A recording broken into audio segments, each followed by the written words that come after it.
আমি মনে করি সব থেকে লাভজনক চাষ হচ্ছে ফুলকপি এবং স্বল্প সময়ের। তারপরেই থাকে কিন্তু বাঁধাকপি। আজ জ্যৈষ্ঠ মাসের 14 তারিখ, আর 2-3 দিন বাদে হয়তো জুন মাসের 1 তারিখ হবে।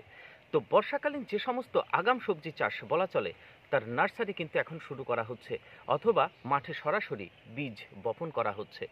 তো এই মে থেকে জুন মাসের ভিতরে কোন সবজি চাষ করলে বেটার ফলাফল পাওয়া যেতে পারে, তার একটা সুন্দর বীজ নির্বাচনের ভিডিও 5 থেকে 7 দিন আগে আপনাদের কাছে আমি তুলে ধরেছিলাম। তার ভিতরে খেয়াল করে দেখবেন বাঁধাকপির কথা কিন্তু উল্লেখ করা ছিল না। তো বাঁধাকপি নিয়ে আজকে টোটাল একটা ভিডিও আপনাদের সঙ্গে তুলে ধরছি, কারণ বাঁধাকপি কিন্তু যথেষ্ট লাভজনক চাষ। আজ চাষি ভাই, বাঁধাকপি শুধুমাত্র বীজ নির্বাচনের উপরে একটা ভিডিও। দেখুন, এই বীজ নির্বাচন একটা খুব গুরুত্বপূর্ণ বিষয়, কারণ সঠিক বীজ যদি আপনি নির্বাচন করতে না পারেন, তাহলে বর্ষাকালীন বাঁধাকপি চাষ একদম অসম্ভব হয়ে পড়ে, মানে টোটালি লস কিন্তু আপনার নিতে হবে। তো এই লস যেন না হয় অতিরিক্ত বর্ষায়, এবার কিন্তু অতিরিক্ত বর্ষা, এই অতিরিক্ত বর্ষায় চাষি ভাই মাথাগুলো যেন না পচে, গোড়াগুলো যেন না পচে, অর্থাৎ বর্ষা এবং আষাঢ় মাসের দিকে যে অতিরিক্ত তাপমাত্রা থাকে সেটা সহনশীল, এরকম কিছু জাতের কথা আজকে আপনাদেরকে বলবো।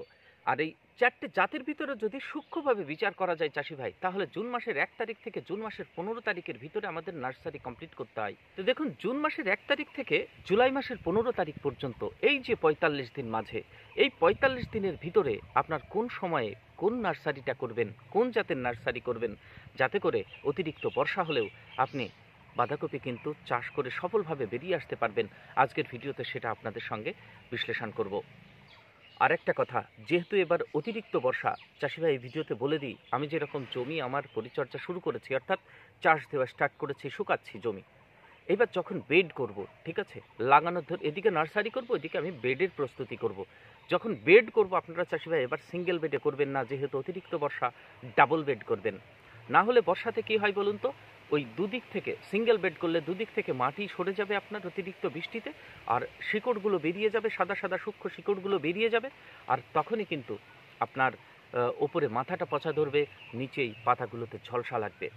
তো এর হাত থেকে বাঁচার জন্য আপনারা এবার ডাবল বেড করবেন, বেটার ফলাফল পাবেন। তো বেড করা বেশাল ডোজের কথা সেটা তো আপনাদের পরবর্তীতে জানাবোই, কিন্তু আজকে বীজ নির্বাচনের কথা আসুন দেখি কোন সময়ের কোন বীজটা সব থেকে বেটার জুন থেকে আগস্ট পর্যন্ত। আপনারা দেখছেন চাষি ভাই green wave farmers creation channel, আপনাদের সঙ্গে রয়েছি আমি সুশোভন। দেখুন, বর্ষাকালীন সবজির আমরা বীজের কালেকশন কিন্তু শুরু করেছি, কদিন বাদেই আমরা কিন্তু একদম বর্ষাকালীন যে টোটাল যে সবজিগুলো হবে সেগুলো ধাপে ধাপে মাঠে কিন্তু করব। আরেকটা কথা, ধাপে ধাপে কথাটা বলা হচ্ছে, একবারে সমস্ত সবজি আপনারা করবেন না। ফুলকপি হোক, বাঁধাকপি হোক, একটা নির্দিষ্ট ডিস্ট্যান্স গ্যাপ রেখে রেখে, 5 দিন 10 দিনের গ্যাপ রেখে রেখে করুন।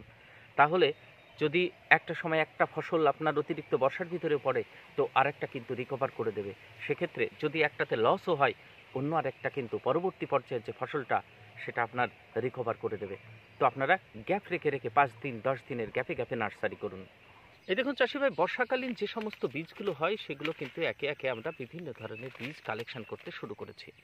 তো এখনও কালেকশন করা শেষ হয়নি, যেরকম আমি এখনও লাউয়ের বীজটা হাতে পাইনি, তারপরে করলার বীজ হাতে পাইনি, টমেটোর বীজ হাতে পাইনি, বাদবাকি ফুলকপি, বাঁধাকপি এগুলো আমরা কিন্তু কালেকশন করেছি। বাট আমাদের দিকে চাষ হওয়া বাঁধাকপির যে জাতগুলো সেটা আপনাদের সঙ্গে একে একে শেয়ার করব। দেখুন, বছরের পর বছর চাষি ভাইরা কিন্তু এটা চাষ করে আসছে। যেরকম আমি প্রথম থেকে আপনাদেরকে দেখাই, এটা হচ্ছে দেখতে পাচ্ছেন সাকাতা কোম্পানির সুপার হেলমেট। এখন সব থেকে চাষি ভাইরা এটা কিন্তু বেশি চাষ করে থাকেন এবং সফলতার হার অনেক বেশি। গোড়া পচা এবং মাথা পচা রোগটা নেই বললেই চলে। এই জন্য আপনারা এটা কিন্তু চোখ বুজে ভরসা করতে পারেন। এই সাকাতা সুপার হেলমেট বাঁধাকপিটা কেমন হয় আপনারা চাইলে ডেসক্রিপশন বক্সে গিয়ে যে লিংক দিয়ে দিচ্ছি ভিডিওটা দেখতে পারেন। গতবারে কেমন হয়েছিল রেজাল্ট, কপিগুলোর ওজন কেমন হয়েছিল সেটা টোটালি দেওয়া আছে, আর বাঁধাকপি চাষের একটু ডিটেলস ওখানে পেয়ে যাবেন। এখানে দেখুন স্ক্রিনশট নিয়ে আপনাদের জন্য ডিসপ্লেতে শেয়ার করছি, আপনারা এটা সার্চ করবেন, পেয়ে যাবেন। বীজগুলো কেনার সময় প্যাকেটের পিছনে অবশ্যই আপনারা ডেটটা দেখে নেবেন। তারপরে আসছি দেখুন নামধারের NS43, এটা বহু পুরনো বীজ। আমি যখন প্রথম চাষ শুরু করি, আজ থেকে প্রায় 18 বছর আগে, তো ঠিক তখন এই NS43 তখনও কিন্তু এটা ছিল। আর আরেকটা আমার হাতে আছে দেখুন, এটা একটু আগাম জাত, ভালো, পানে 1191। পানের 1191, এটা কিন্তু অতিরিক্ত তাপমাত্রা সহনশীল এবং আগাম একটা জাত। আর একটা আছে, সেটা এখনো বীজ কালেকশন করিনি, একটু লেটে করতে হয়, সেটা হচ্ছে রয়্যাল ক্রস। তো দেখুন, আমি এখানে 4টে জাতের কথা বলছি। একটা সুপার হেলমেট, আর একটা হচ্ছে পানের 1191, আর একটা নামধারী রেনেস 43, আর একটা রয়্যাল ক্রস। এই যে 4টে জাতের আপনারা নাম শুনলেন, এখানেও কিন্তু একটা সূক্ষ্ম হিসাব আছে। হিসাবটা কি? দেখুন, এই যে নামধারী NS43 যে সিডটা দেখছেন, এটা যদি আপনি একটু লেটে নার্সারি করেন, এটা যদি উঠতে উঠতে সামান্য ঠান্ডার অনুভূতি পরিবেশে চলে আসে, তাহলে সেক্ষেত্রে কিন্তু মাথাটা, এই বাঁধাকপির মাথাটা কিন্তু মানে থালার মতো হয়ে যাবে। বাজারে নিয়ে গেলে তখন বলে থালা কপি কত করে। অ্যাকচুয়ালি বাঁধাকপি সবসময় কিন্তু রাউন্ড, একদম গোল যত হবে তত কিন্তু চাহিদা হবে, আর টাইট হতে হবে। আর এটা তখন টাইটও হতে চায় না। তো NS43 এটা করার পারফেক্ট সময় কখন, সেটা আপনাদেরকে জানাবো। আর এই সুপার হেলমেট, এটা অ্যাকচুয়ালি কখন থেকে নার্সারি স্টার্ট করলে সব থেকে বেটার হয়? দেখুন, এই যে সময়টা, ঠিক না, জুন মাসের 1 তারিখ থেকে জুলাই মাসের 15 তারিখ, এর ভিতরে আমাদের নার্সারি বিভিন্ন জাতের বিভিন্ন সময়ে নার্সারি করতে হয়। তো ঠিক জুন মাসের প্রথম সপ্তাহে, অর্থাৎ 1 তারিখ থেকে 7 তারিখের ভিতরে কোন নার্সারি করবেন, 15 তারিখে কোনটা করবেন, আবার জুলাইয়ের 1 তারিখে কোনটা করবেন, আর জুলাইয়ের 15 তারিখে কোনটা করবেন। তো এই যে সময়টা, এর ভিতরেও কিন্তু হিসাব করে আমাদের নার্সারি ফেলতে হয়, তবেই কিন্তু সফলতা আসে। আগের দিনকার মতো আজকেও কত তারিখে কোনটা বীজ ফেলবেন, নার্সারি করবেন, সেটা কিন্তু খাতাতে ধরে ধরে আপনাদেরকে দেখাবো। এবারকার পয়েন্ট হচ্ছে বীজ কতটুকু লাগতে পারে। আপনার এক এক পাতায়, এই যে প্রত্যেকটা পাতা দেখছেন, এই পাতাতে এভারেজ আপনার মনে করবেন যে 3 কাঠা পর্যন্ত আপনার জমি হতে পারে, 3 থেকে 3.5 কাঠা। কোনোটার দানা দেখবেন একটু মোটা, কোনোটার দানা একটু ছোট হয়, সেটা একটু বেশি হয়। যেরকম আপনার 43, এটা একটু দানাগুলো ছোট ছোট হয়, সেই জন্য এটা 3.5 কাঠা কিন্তু ক্রস করে যায়। কিন্তু এটা দানা মোটা হওয়ায় সুপার হেলমেট, এটা কিন্তু আপনার 3 কাঠার ভিতরেই থাকবে, আর চারা ওঠার উপরে নির্ভর করবে। ঠিক আছে, একটু বেশি হয়, কিন্তু কম যেন চাষি ভাই না হয়।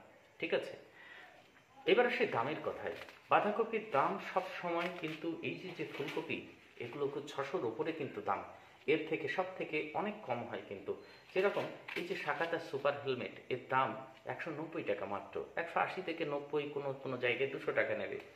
NS43 যে সিটগুলো আছে, এগুলো 280 টাকা, একটু বেশি নেয়। আবার পানের এগুলো আপনার 220-30 টাকা করে নেয়। তো যাই হোক, রয়্যাল ক্রসের দাম আরও কম। তো বাঁধাকপির আপনার বীজের দাম কিন্তু অনেক কম হয়। 33 শতকের যদি বিঘা হয়, তাহলে আপনারা 6টা পাতা ফেলবেন, 6 পাতাতে আশা করি কমপ্লিট হয়ে যাবে। কারণ 6টা পাতাতে যত কমই হোক, আপনি 6000 বীজ তো পাচ্ছেনই। ঠিক আছে, মানে চারা 6000 আপনার উঠবেই। সেই জন্য 6টা পাতা আপনারা নার্সারি করবেন, 1 বিঘা কমপ্লিট হয়ে যাবে। জ্যৈষ্ঠ মাসের 15 তারিখ, অর্থাৎ চাষি ভাই জুন মাসের 1 তারিখ, ঠিক সেই সময় আপনারা 2খানা বীজ কিন্তু, একটা নামধারী NS43 আর একটা পানের 1191, এই যে বীজ দুটো দেখাচ্ছি, এই দুটো আপনারা কিন্তু চাষি ভাই নার্সারি করতে পারেন। তাহলে কিন্তু ফলাফল ভালো হওয়ার সম্ভাবনা বেশি। কারণ নামধারী অতিরিক্ত বর্ষার ভিতরে পড়লে একটা ক্ষতি হওয়ার সম্ভাবনা থাকে, পচা লাগার সম্ভাবনা থাকে, কিন্তু এটার সম্ভাবনা এর তুলনায় কম। যাই হোক, যদি তাপমাত্রাও পরিবেশে বেশি থাকে আষাঢ় মাসের প্রথম দিকে, তো এই দুটো কিন্তু সেটা সহ্য করে নেয়। এই কারণে এই দুটো প্রথম দিকে যত তাড়াতাড়ি পারেন নার্সারি করে দেবেন, তাহলে আপনারা জুলাই মাসের 1 তারিখে রোপণ করে দিতে পারবেন। আমি যে বীজ দুটোর কথা বলছি আপনাকে, যে এই দুটোই করতে হবে এমন কোনো কথা নেই চাষি ভাই। অল্প একটু অপেক্ষা করুন, এরপরে যে নার্সারিগুলো করতে হবে সেটা যখন দেখবেন, সেখানে সুপার হেলমেটের কথা বলা আছে। আপনারা চাইলে সেটা এই নামধারীর পরিবর্তে সুপার হেলমেটও করতে পারেন। এক্ষেত্রে কিন্তু রিস্কের তুলনায় কম হয়। এইবার আসি চাষি ভাই, সুপার হেলমেটের পালা। এই সুপার হেলমেট কিন্তু ভারী বর্ষার ভিতর দিয়ে আপনাদেরকে তুলতে হবে। তো সেটা খেয়াল করুন, নার্সারি কখন। এটা জুলাই মাসের 1 তারিখ। আপনি আরও আগে করতে পারেন। এটা কিন্তু এমন একটা কপি, আপনার জানুয়ারি মাসে, ফেব্রুয়ারি মাস থেকে নার্সারি শুরু করতে পারেন। মানে অতিরিক্ত গরমে খুব সুন্দর হয় এটা। এত তাপমাত্রাতেও চাষি ভাই, এখন অনেক চাষি ভাই তুলছেন, এক একটা কিন্তু 1 কেজি 800 গ্রাম ওজন হচ্ছে। তো যাই হোক, বর্ষাতেও এটা খুব সুন্দর হয়। এটা আপনারা নার্সারি করতে পারবেন যে আষাঢ় মাসের 1 তারিখ থেকে আপনারা জুলাই মাসের 1 তারিখ, অর্থাৎ জুনের 15 আর ওদিক জুলাইয়ের 1 তারিখের ভিতরে নার্সারি ফেলতে পারেন। তো আমি এখানে জুলাইয়ের 1 তারিখ ধরেছি। এইখানে আপনারা সুপার হেলমেট নার্সারি করুন, 30 দিন যখন ক্রস করবে তখন এই সুপার হেলমেট আপনারা রোপণ করবেন, অর্থাৎ আগস্টের দেখুন 1 তারিখে এই সুপার হেলমেট রোপণ হবে। কেমন? এবার ক্রস করুন, এখান থেকে 30 দিন চলে যান, আগস্টের 1, সেপ্টেম্বরের 1, আর একটা অক্টোবরের 1, এই 2 মাস, অর্থাৎ আশ্বিন মাসের 15 তারিখ থেকে আপনারা এটা কাটা শুরু করতে পারবেন। তখন পুজোর ভিতরে পড়বে, প্রচুর দাম কিন্তু এখানে বেশি থাকবে, 30 টাকা পর্যন্ত পাইকারি উঠতে পারে এই সময়ে দাম। আর যদি অতিরিক্ত বর্ষা হয় তাহলে কিন্তু আপনারা 30-এর ওপরেও দাম উঠতে পারে, কারণ বাঁধাকপি তখন নষ্ট হওয়ার সম্ভাবনা বেশি থাকে। এবার আগাম বাঁধাকপি যখন শেষের দিকে, অর্থাৎ বর্ষাকালের ভিতর দিয়ে যে সমস্ত কপিগুলো চাষিভাই রোপণ করেছিলেন যখন শেষ হচ্ছে, ঠিক খেয়াল করে দেখবেন কার্তিক মাসের শেষের দিকে যখন বাতাসের ভিতরে একটু ঠান্ডা ঠান্ডা অনুভূতি চলে আসে, ঠিক সেই সময় সুন্দর এক একটা 1 কেজি 1 কেজি 200 গ্রাম ওজন হয়। বাজারে যে বাঁধাকপিগুলো পাওয়া যায় 20-22 টাকা কিলো থাকে, প্রত্যেক বছর এটাই আমরা লক্ষ্য করি। তার নাম হচ্ছে রয়্যাল ক্রস। পাতাগুলো চাষিভাই ভীষণ মোটা মোটা হয়, তেমন কোনো পরিচর্যা লাগে না, কিন্তু কপিগুলো ভীষণ টাইট হয় এবং 1 কেজির ওপরে হয়। আর আপনি যত আগেই রয়্যাল ক্রস করুন না কেন, এটা দেখা গেছে যে বর্ষার ভিতরে রয়্যাল ক্রস করলে সেই শীতের টাচ পরিবেশে যতক্ষণ না আসবে আপনার কিন্তু রয়্যাল ক্রসগুলো বাড়তে চায় না। তাহলে আপনার রয়্যাল ক্রস 60 দিনেও কিন্তু বাঁধা কমপ্লিট করতে পারে। সেটা কখন?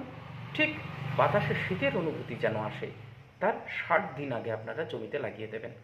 রয়্যাল ক্রসের নার্সারি আপনারা করবেন জুলাই মাসের 15 তারিখ, অর্থাৎ শ্রাবণ মাসের 1 তারিখ। এটা কিন্তু আপনাদের হিসাব করে করতে হবে। কেমন?